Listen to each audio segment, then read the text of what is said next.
A seemingly steady rise in U.S. layoffs since March could eventually be wiped away after Massachusetts lowers its estimate of jobless claims to reflect a recent rash of fraud. The number of people filing applications for unemployment benefits appeared to rise in the past few months, suggesting the labor market was cooling and that businesses were more willing to lay off workers. The rise in claims has also been taken as a sign by Wall Street that the economy was slowing down.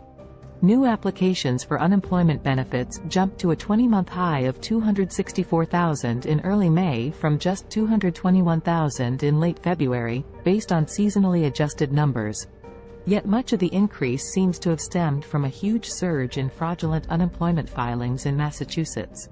New jobless claims in the state jumped to as high as 35,000 in early May from around 7,000 a week in January and February. The state has since moved more aggressively to cull out fraudulent claims, with reported filings falling to around 21,000 last week. Even that number appears far too high. 1 year ago, new jobless claims in Massachusetts were in the low 4,000s. What's more, the state's unemployment rate has continued to decline in the past year. It fell to a post-pandemic low of 3.3% in April from 3.7% in May 2022. Massachusetts has acknowledged the spate of fraud and says it's working to address the problem.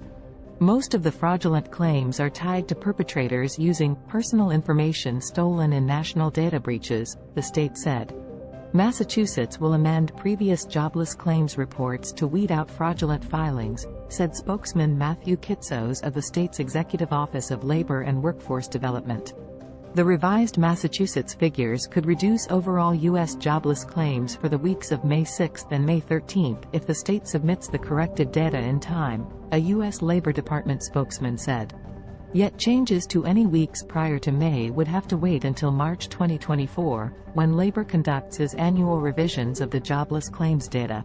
Economists estimate fraud in Massachusetts has inflated seasonally adjusted U.S. jobless claims by 10,000 to 20,000 a week. The jobless claims reports have been harder to decipher over the past year.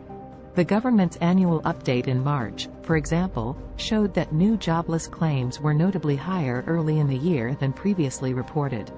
Earlier reports appeared to miss a big increase in high-tech layoffs on the West Coast. Yet the actual, or unadjusted, number of unemployment filings has hardly budged in 2023, noted chief economist Richard Moody of Regions Financial. They're still extremely low, averaging around 220,000 a week, and show little deterioration in the strongest labor market in decades.